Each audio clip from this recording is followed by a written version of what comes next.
Good day mga kapatid, welcome to Sharpen the Blade.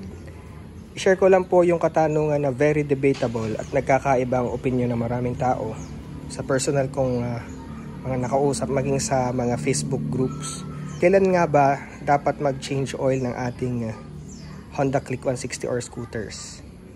Another question is, budol ba kung maituturing yung mga shops or mechanics or kasa na nagsasabi na mag-change oil every 1,000, 1.5 kilometers, 1.5k na odometer, 2k, 2.5, 3k?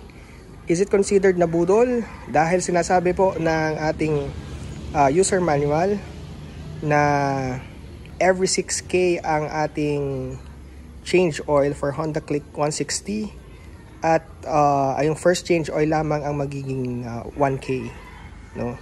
Tapos sa succeeding is every 6k mileage. So bumili tayo nitong fully synthetic Honda oil from Honda Sariaya Casa.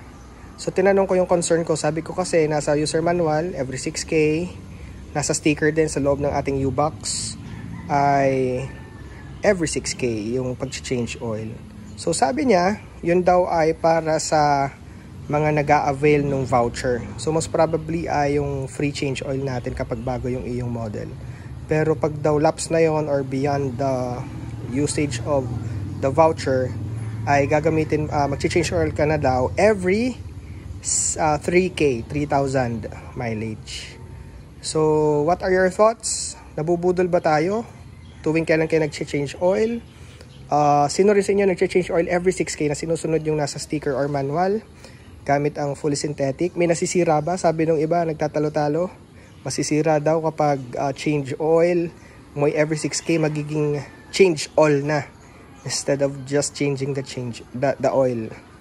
So, ano ang inyong pananaw regarding this? Sino sa inyo sumusunod sa user manual? Sino sa inyo ang maaga na nag-change oil?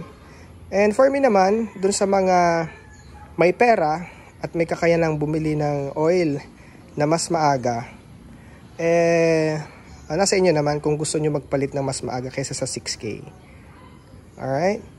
Pero ang tanong lang, paano naman yung mga nag-Grab, Angkas, Joyride, Shopee, and Lazada delivery? Paano naman sila? So, within 2 to 3 days ba? Palit agad ng oil kung every 1,000 or 1.5? So, is it practical? Pangalawa, i-consider natin yung wastes or waste product na ating dinidispose.